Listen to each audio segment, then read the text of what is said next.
The storm had been screaming for 3 days. Not howling, no, that would have been merciful. Howling meant rhythm. It meant pauses. What raged across the white plains of Caris 9 was something far worse, a constant, merciless shriek of wind and ice that clawed at everything it touched.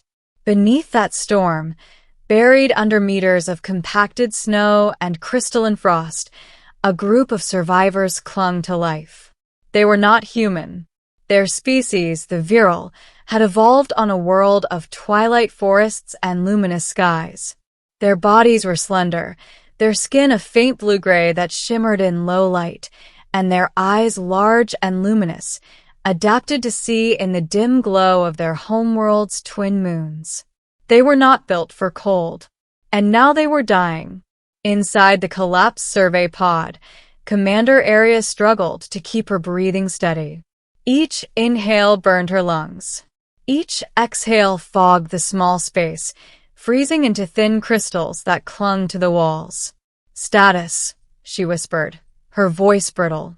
There was a long pause before anyone answered. "Core temperature dropping," said Talon, the youngest of the team. His voice trembled uncontrollably. "We've lost another degree in the last hour." Another hour? They wouldn't last another hour. The heating unit had failed during the second day of the storm. The backup power cells were drained. The emergency beacons had been crushed when the snowdrift collapsed over them. They were alone. Aria forced herself upright, ignoring the stabbing pain in her limbs. Frost had crept across her gloves, stiffening them. Even movement was becoming difficult. "How long?" she asked. No one wanted to answer. Finally, Dr. Saluin spoke, his tone hollow. 30 minutes. Perhaps less for Talon. Talon let out a soft, broken laugh. "Guess I always did things quickly." Aria closed her eyes. This was not how it was supposed to end. They were explorers. Scientists. They had come to Caris 9 to study its unusual atmosphere and mineral composition, not to be buried alive in its frozen deserts. Not to die unseen. Not to die forgotten. The storm above them shifted. None of them noticed at first. The wind still screamed. The snow still pressed down on their small shelter like the weight of a collapsing world. But something had changed. Something moved. Miles away, cutting through the blizzard like a blade through silk, a lone figure trudged forward. Human. Elias Vorn adjusted the thermal regulator on his suit as a fresh wave of icy wind slammed into him. The display on his wrist flickered with warnings. External temperatures well beyond safe limits, wind speeds bordering on catastrophic. He ignored them. "Signal's still there," he muttered, glancing at the faint blip on his scanner. "Barely, but it's there." Most would have turned back hours ago. Correction, most would never have come out here in the first place. Caris 9 had a reputation. Even among seasoned explorers, it was known as a death world during its winter cycles. Storms could last for weeks. Visibility dropped to 0. Entire expeditions had vanished without a trace. But Elias had heard the distress signal. Fragmented. Weak. Almost lost in the static. Alien. That was enough. He tightened his grip on the tether line trailing behind him, a precaution in case the storm grew worse, and pressed forward. Back beneath the snow, Talon stopped shivering. Aria noticed immediately. "No," she said sharply, grabbing his arm. "Stay with us." "I'm not cold anymore," he murmured, his voice oddly calm. Saluin looked up, horror in his eyes. "That's not good. That means—" "I know what it means," Aria snapped. It meant his body was shutting down. It meant death was moments away. The silence in the pod grew heavy, crushing. Aria swallowed hard, forcing back the surge of despair threatening to overwhelm her. She was their commander. She couldn't break, not now. "Listen to me," she said, her voice steady despite everything. "We don't give up. Not yet. We've survived worse. That was a lie. They all knew it. But no one called her on it. Above them, Elias stopped. He frowned, tapping his scanner. "Signal stronger," he said quietly. "I'm close." He knelt, brushing away layers of snow with gloved hands. The wind immediately tried to fill the gap, but he worked faster, clearing a small patch of hardened ice beneath. There. A faint metallic surface. "Found you." Elias stood and reached for the device strapped to his back. It unfolded with a sharp mechanical hiss, a compact thermal drill designed for emergency excavations. "Let's see how deep you are buried." He activated it. The drill roared to life, its heated tip cutting through ice and snow like a hot blade through wax. Steam billowed into the storm as Elias drove it downward, carving a narrow shaft toward the buried pod. Inside, the Virile heard it, a distant vibration. At first, they thought it was the storm shifting again. Then it grew louder, closer. "What is that?" Talon whispered. Area froze. It wasn't the wind. It wasn't the ice. It was something else. "Silence," she ordered. They listened. The sound came again, low, mechanical, rhythmic. Hope sparked, fragile and dangerous. "No," Saloon said immediately, shaking his head. "It's not possible. No one would be out there in this storm." Aria didn't respond. She didn't dare. Because if it wasn't real, if it was just their minds breaking under the strain, she wouldn't survive the disappointment.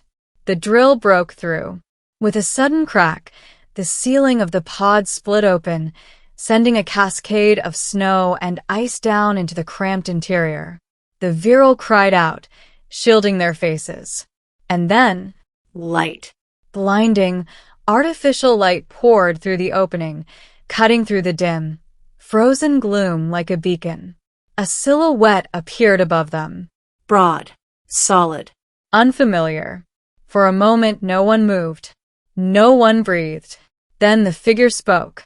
"Hey," a voice called out, distorted slightly by the wind. "You alive down there?" The language was foreign, but the meaning was unmistakable. "Help."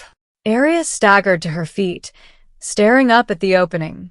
"Yes," she shouted, her voice cracking. "We are alive." There was a pause. Then the figure nodded. "Good," the voice said. "Let's keep it that way." The descent was quick and efficient.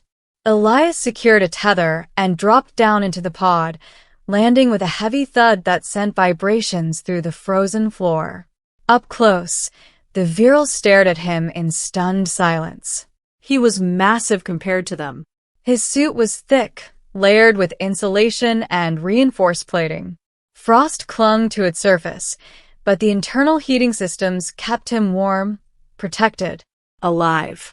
"All right," Elias said, glancing around. "5 of you. That's manageable." Aria blinked. "Manageable?" He gave a short shrug. "Yeah. Could have been worse." She stared at him. This being had just drilled through meters of solid ice, descended into a buried structure during a planet-wide storm, and his response was could have been worse? "What are you?" Saloon asked, his voice trembling. Elias paused. Then simply, "Human." The extraction was brutal. There was no gentle way to bring 5 freezing aliens up through a narrow shaft in the middle of a raging storm. Elias worked fast. He secured each of them in thermal wraps, thin but incredibly efficient, and attached them to the tether line. "One at a time," he said. "I'll pull you up." Aria grabbed his arm before he could move. "You will not survive this," she said bluntly. "The storm." "I've been out there for 6 hours already," Elias replied. "I'll manage." "That is not." "Commander," he interrupted gently. "Trust me." There was something in his voice. Calm. Certain. Unshakable. Aria hesitated. Then, slowly, she released him. One by one, the Virile were pulled from the frozen grave. Talon went first, barely conscious. Then Saloon. Then the others. Arya stayed behind, watching as Elias worked. "You risk your life for strangers," she said quietly. Elias glanced at her as he secured the last tether. "Not strangers," he said. "People." She frowned. "We are not your species." He shrugged again. "Doesn't matter." She didn't understand, but she wanted to. When it was her turn, Elias gestured to the tether. "Your ride." Arya hesitated at the edge of the shaft, looking up into the blinding storm. "You will follow?" she asked. "Right behind you." That was enough. She took hold of the line and ascended. The surface was chaos. Wind slammed into her the moment she emerged, nearly tearing her from the tether. Snow blinded her. The cold bit through even the thermal wrap. But there, just a few meters away, a transport craft. Small, rugged, human-made. Its engines roared against the storm, keeping it stable. Inside, the others were already secured, wrapped in heat blankets, their vitals stabilizing. Arya collapsed into the cabin, gasping. "We're leaving," she asked weakly. A human voice from the cockpit replied, "Soon as your friend gets back." Minutes passed. Too many. Arya's gaze remained fixed on the hatch. "Why is he not here?" she demanded. No one answered. The storm howled. The ship trembled. Then, a shape appeared through the white. Staggering. Fighting against the wind. Elias. He reached the craft, grabbed the hatch, and pulled himself inside with a final surge of strength. The hatch slammed shut behind him. Silence. For the first time in days. Silence. Elias collapsed against the wall, breathing heavily. "Everyone accounted for?" he asked. "Yes," the pilot replied. "All 5. Elias nodded, closing his eyes. "Good," he murmured. Then he went still. "Human," Arya said, her voice sharp. No response. She moved quickly, kneeling beside him. His suit's temperature readings were dropping rapidly. Too much exposure. Too long in the storm. "He is freezing," Selûne said. Arya didn't hesitate. "Then we warm him." The Virile gathered around him. Their bodies, though not suited for extreme cold, still held warmth, more than the air around them, more than his failing suit. They pressed close, sharing what heat they could. Minutes passed. Slowly, Elias stirred. His eyes opened, and for a moment, he looked confused. Then he saw them. All 5 Virile, huddled around him, keeping him alive. A faint smile touched his lips. "Guess we're even," he said weakly. The ship lifted off, rising above the storm, leaving the frozen death world behind. Weeks later, aboard a Virile medical station orbiting a distant star, Commander Arya stood before a large viewport. Beside her stood Elias, fully recovered. "You should have died," she said quietly. He chuckled.